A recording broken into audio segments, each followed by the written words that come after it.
Друг, никогда не будьте человеком, о котором будут говорить с искренним сожалением. Человеком, поступающим недостойно. Израильтяне в пустыне следовали за Богом. Они видели, как каждое утро совершалось божественное чудо. С неба падал хлеб, манна. Они были защищены.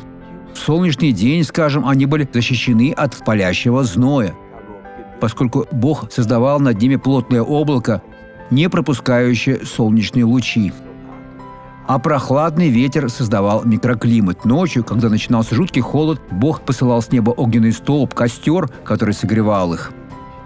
Но послушайте, что о них написано. Это Псалом 105, стих 35, где сказано следующим образом.